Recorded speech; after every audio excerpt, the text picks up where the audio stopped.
Muy buenas tardes, voy a hacer una clase de repaso de lo que significa la introducción al derecho penal. En ningún caso este repaso busca sustituir que el alumno vaya a clase, tampoco la consulta a los manuales. ¿Ya? Simplemente se trata de una ayuda para que el alumno de pregrado pueda estudiar para su examen de final de semestre. Y vamos a comenzar, como les dije, con una introducción al derecho penal. Eh, Dar un concepto de derecho penal es difícil, tanto porque podemos partir desde una perspectiva sociológica, como también desde una perspectiva normativa. Recuerden que tenemos el principio de legalidad en el artículo 18 del Código Penal y en el 19, número 3 de la Constitución. Desde un punto de vista formal, es preferible mantener la terminología penal, porque la pena constituye el límite de lo punible. Desde un punto de vista material, se discute si la norma penal es de valoración, esto es prohibitiva, o si es de determinación, esto es imperativa. La norma que se dirige al ciudadano. Las normas penales son hipotéticas, no mandatos o prohibiciones, por su función de motivación.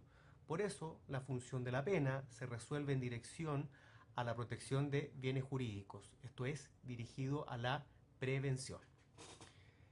Hablemos de derecho penal objetivo, diferenciemos entre norma primaria y norma secundaria.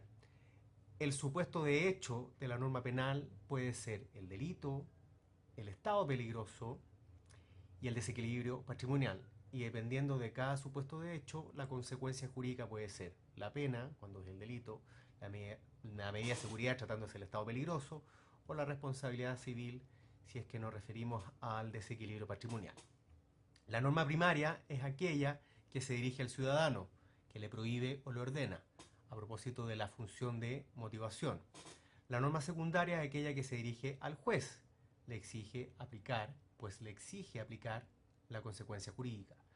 Las leyes penales, en cuanto a su contenido, como regla general, son incompletas. Los preceptos de la parte general se complementan con los de la parte especial. Esto obedece a una técnica legislativa. Las leyes penales, en cuanto a su estructura, excepcionalmente son incompletas. Ellas son las leyes penales en blanco, remiten a otra ley el supuesto de hecho, no las consecuencias jurídicas. Si esto es así, sería inconstitucional. La función del derecho penal debe fundamentarse en un Estado social y democrático de derecho.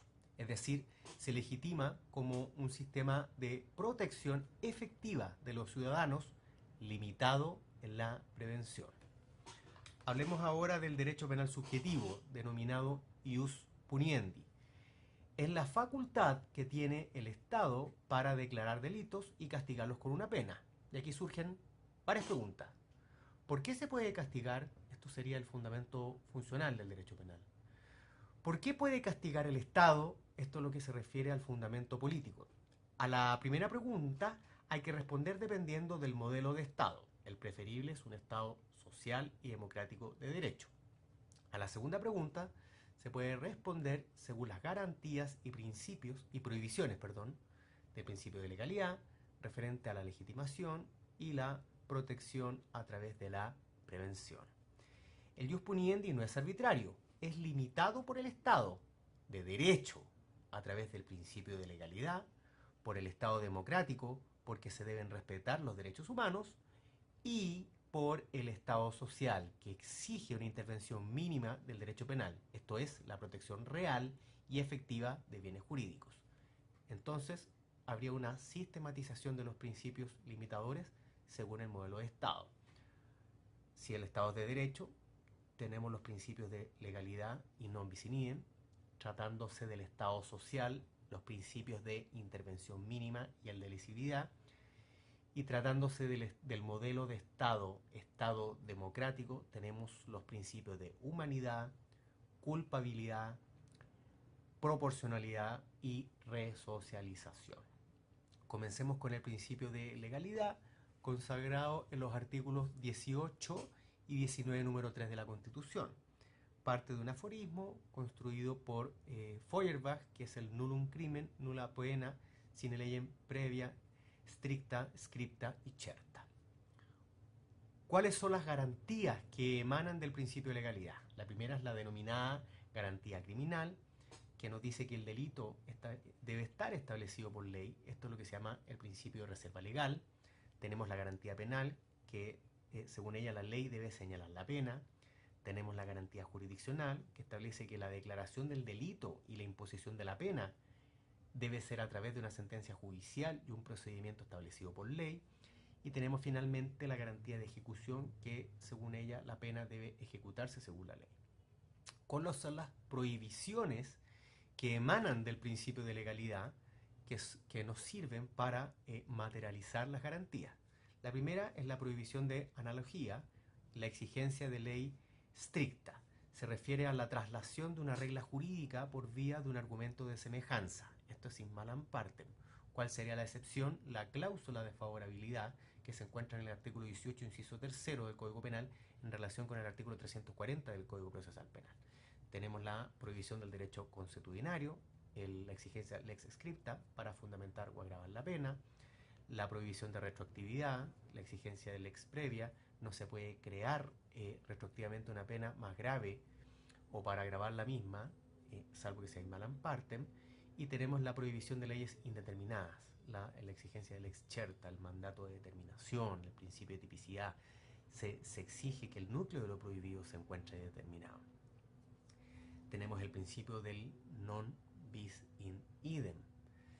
Desde un punto de vista sustantivo, exige que nadie puede ser castigado más de una vez por el mismo hecho. Artículo 63 del Código Penal. Y procesalmente impide al juez realizar dos juicios en contra del mismo sujeto por el mismo delito. Artículo 1, inciso 2 del Código Procesal Penal.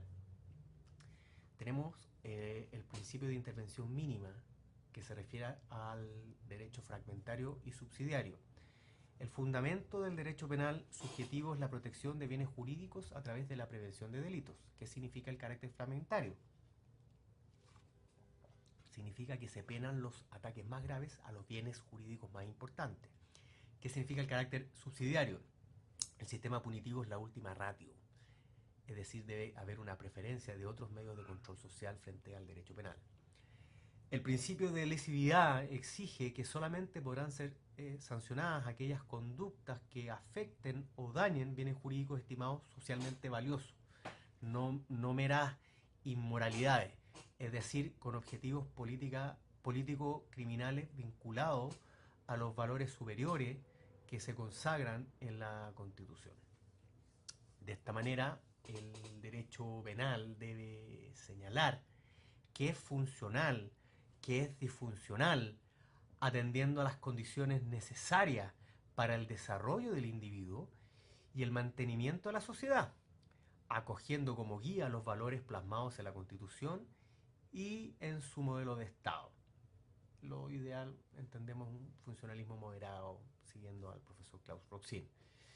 En armonía con lo expuesto, la libertad y la igualdad material son criterios teleológicos del sistema que legitiman el jus puniendi. Esto permite concluir que el concepto de menoscabo o daño en el derecho penal se refiere a personas, obligando a proteger todos aquellos bienes jurídicos, ya sean individuales, ya sean colectivos, que revistan la categoría de esenciales, siempre y cuando se refieran a las necesidades básicas de los individuos y que aseguren una convivencia humana pacífica. Vamos al principio de humanidad. Artículo 1 de la Constitución. Todas las personas nacen libres e iguales en dignidad y derechos. Por eso también las personas privadas de libertad ambulatoria y otros derechos son igualmente dignas. Por ello, no se pueden aplicar penas que atenten contra la dignidad. Tampoco aquellas que sean crueles, degradantes o desproporcionadas, porque su objetivo no puede destruir una personalidad. Vamos ahora al principio de culpabilidad. El ius puniendi se limita solamente a los delitos que puedan ser atribuibles a los sujetos por medio de un juicio de reproche, esto es, los imputables. De esta manera, se excluyen las conductas cometidas sin dolo o culpa, porque la responsabilidad penal es subjetiva. La sanción se gradúa en forma diferente dependiendo del dolo o de la culpa. Ligado a lo anterior, se encuentran los principios de proporcionalidad y de presunción de inocencia. El principio de proporcionalidad, lea el artículo 69 del Código Penal. Este principio implica que el uso e intensidad de la sanción debe limitarse a la gravedad del hecho. Vamos al principio de resocialización. Consulte los artículos 1, 10, 13, 17, 32, 59 del denominado reglamento penitenciario. Se refiere a los efectos accesorios de la pena. Debe otorgar los medios necesarios para que el sujeto se reintegre a la sociedad. Por ello, nunca podrán ir en contra de los derechos humanos. Así, los establecimientos penitenciarios deben organizarse conforme a actividades tendientes a la reinserción social y a la disminución del compromiso delictivo de los imputados. Veamos ahora la función de las penas y hablemos, digamos, algo sobre las teorías de la pena en general. Tenemos, en primer lugar, las denominadas teorías absolutas, esto es, la retribución. Lo importante es que el delincuente, entre comillas, reciba su merecido, que sería la función que cumple la pena, la cual puede estar motivada por razones religiosas, esto es la expiación, por razones éticas, por razones jurídicas. Esencialmente la pena se centra en la culpabilidad de la gente, lo que implica que la pena es un reproche personal por su conducta contraria al orden jurídico. Se denominan absolutas porque lo esencial en ellas es el sentido de la pena, no su fin. La pena se utiliza para lograr valores universales, como la realización de la justicia, el imperio del derecho. A esta vertiente no le importan las consecuencias sociales de la pena, sino en que un mal merecidamente retribuye, equilibra y expía la culpabilidad del autor por el hecho realizado. Adicionalmente, la pena se justifica por sí misma sobre la idea de una exigencia incondicionada, absoluta de justicia o primacía del imperio del derecho. El que ha cometido un delito, según ellos, debe ser sancionado con un mal equivalente al mal cometido. Estas teorías aplican el principio del talión. Y en este sentido existen diferentes sentidos de la retribución dependiendo de la noción de justicia adoptada. Así, por ejemplo, existe un enfoque religioso donde concurre una semejanza entre la interpelación religiosa de justicia divina y la noción de pecado con la pena. En tal sentido, la pena retributiva cumple una verdadera función de expiación por el delito, el pecado cometido. Un enfoque ético lo encontramos en Kant, donde el hombre es un fin en sí mismo, por lo cual no debe ser instrumentalizado. Dice, la pena es la justa retribución a la culpabilidad manifestada con la infracción de la ley penal y debe imponerse siempre y en todo caso al infractor, aun cuando con ello no se persiga ni se logre tampoco otro fin que el de la consolidación social del denominado imperativo categórico. Hay un enfoque ético-jurídico de Hegel.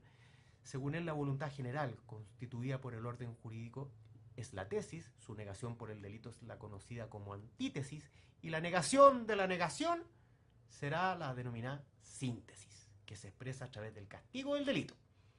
En su obra se forja únicamente como reacción la negación de la negación, que se dirige al pasado, al delito y al restablecimiento del orden jurídico, y no como una herramienta de fines utilitaristas posteriores.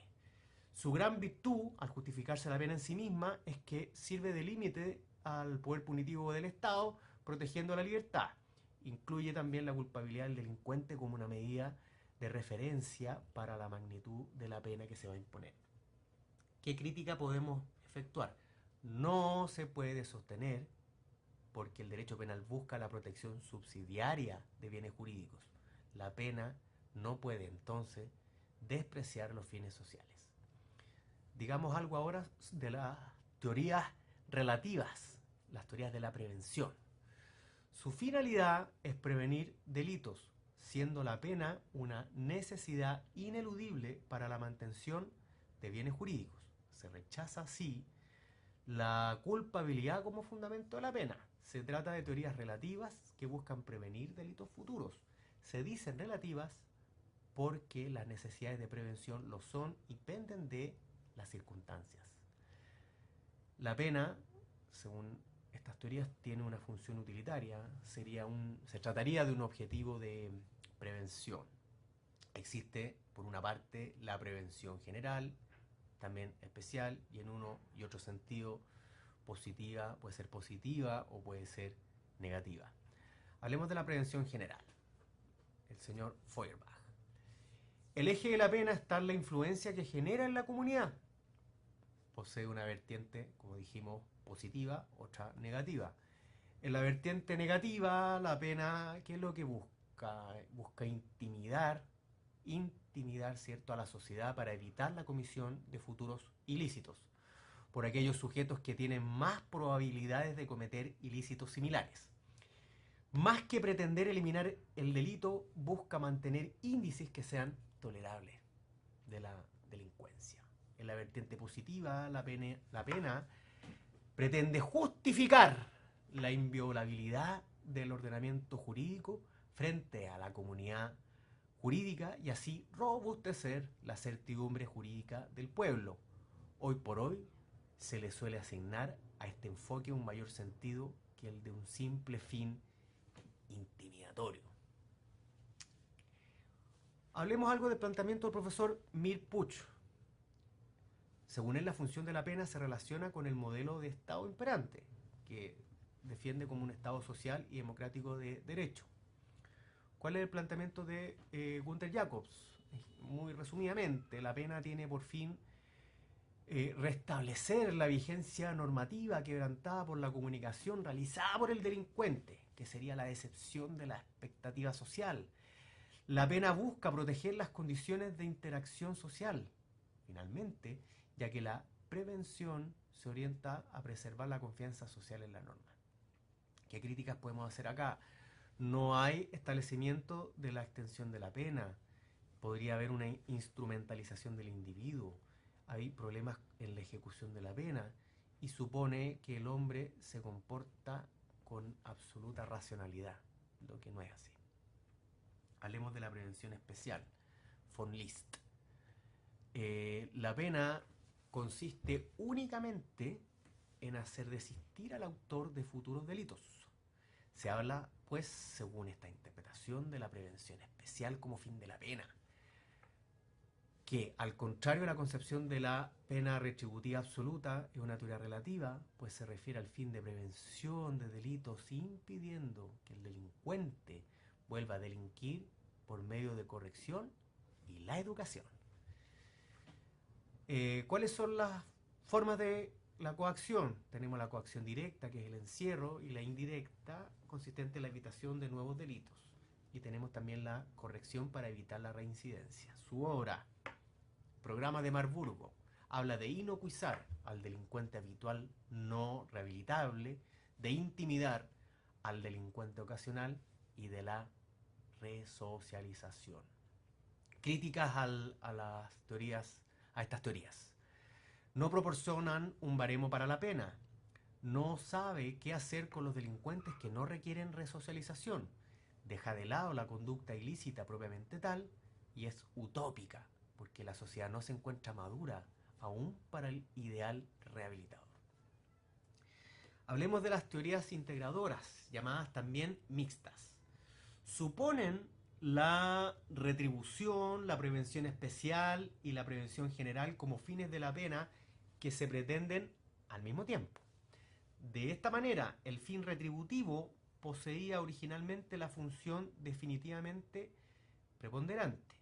Esta teoría hay que desecharla desde el punto de vista que defendemos, que es propuesto por Roxin, ya que le son adaptables todas las refutaciones expuestas en frente de la retribución. Las nuevas tendencias, en este sentido, diferencian entre el fundamento de la pena y su finalidad. En cuanto al fundamento de la pena, se trata de la reacción punitiva del Estado siempre y cuando se cometa un hecho delictivo. Desde el punto de vista de su finalidad, conserva los criterios preventivos, pero con elementos retribucionistas como límite a la intervención de la pena, de tal forma que la magnitud de esta estará directamente relacionada con la culpabilidad del autor del delito. Las teorías mixtas meramente aditivas, por llamarlas así, no logran superar el problema. Diferente es el caso de la teoría de Roxin, que es la llamada teoría unificadora preventiva dialéctica o dialéctica. ¿Qué pasa con el fin únicamente preventivo? El fin de la pena debe ser únicamente preventivo, ocupando el grado de culpabilidad de la gente como baremo de proporcionalidad en la determinación de la pena. Aquí podemos mencionar la existencia de algunos conflictos entre la preferencia de un fin preventivo general o particular.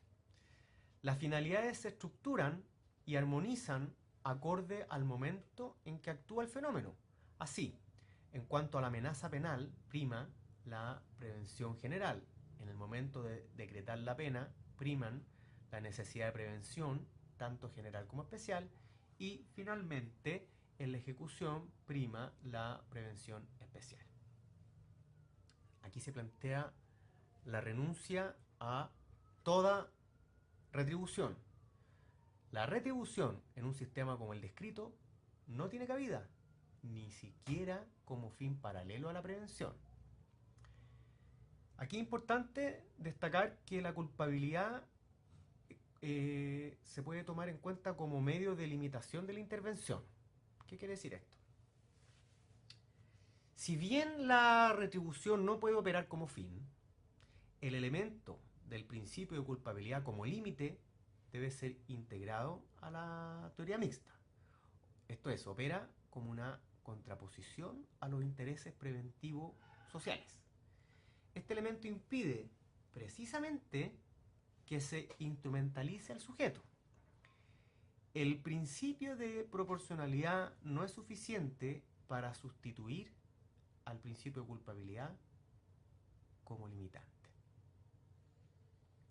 Digamos algo ahora a propósito de la función de las medidas de seguridad. ¿Qué podemos decir? A ver. A diferencia de la función de la pena, existe acuerdo en cuanto a la función de las medidas de seguridad, que al efecto sería lo siguiente. La prevención de delitos frente a un sujeto peligroso, es decir, la prevención especial. ¿Qué estoy queriendo decir? A diferencia de las penas, las medidas no se exigen como manifestación de una amenaza dirigida a los ciudadanos. Y mientras las primeras tienen su fundamento y parámetro de graduación en la culpabilidad del delincuente, las medidas de seguridad y corrección tradicionalmente se han justificado a la luz de la peligrosidad criminal del autor. ¿Cómo podemos definir lo que es una medida de seguridad? Podemos decir es aquella consecuencia que puede imponer un tribunal en los casos prescritos por la ley y que dice relación con una privación de bienes jurídicos que tiene como propósito evitar la comisión de futuros delitos por parte de un sujeto peligroso y que se orienta a la prevención especial.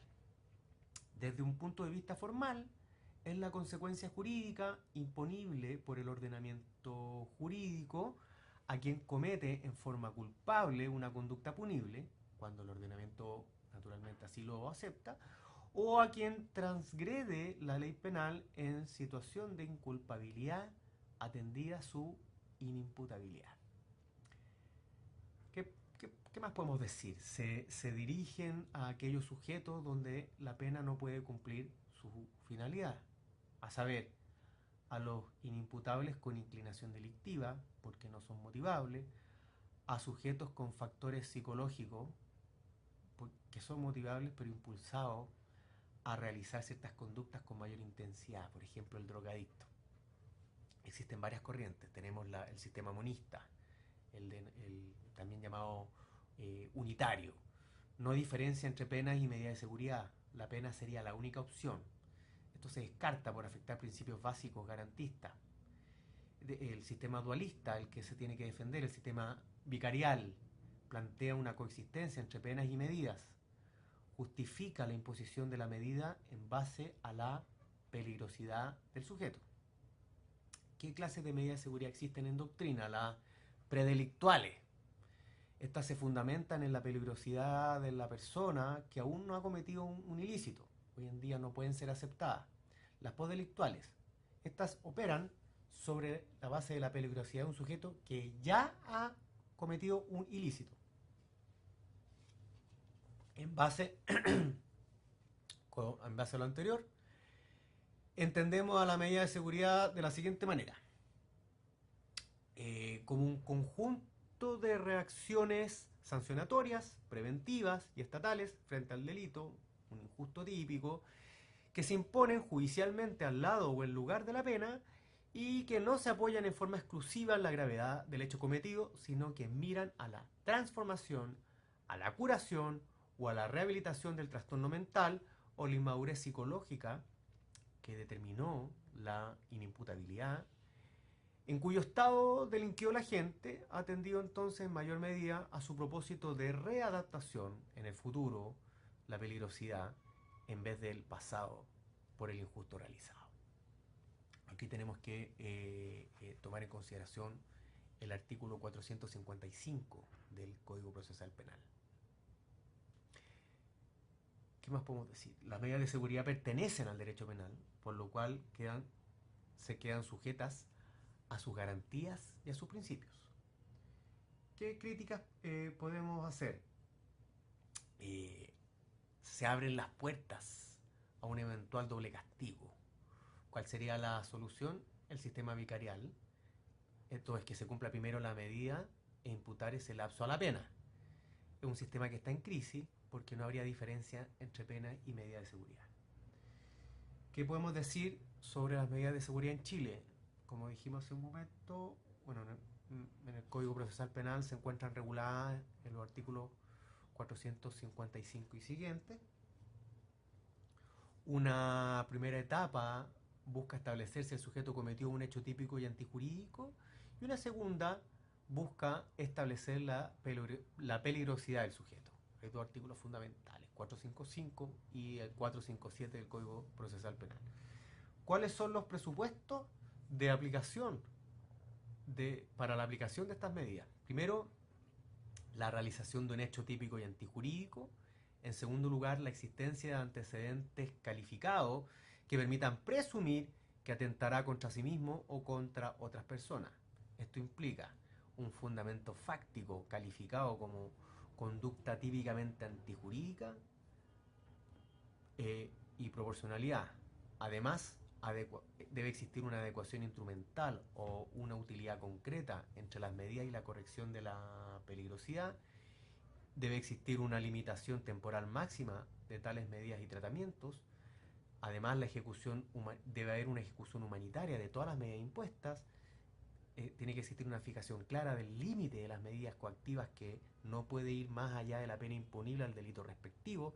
Tienen que procurar a todos los internos la perspectiva cierta de retorno a la vía social activa y pacífica. Y por último, debe haber prohibición de medidas indeterminadas. ¿Qué clases de medidas de seguridad existen? Tenemos la internación en una institución especializada, la custodia y tratamiento.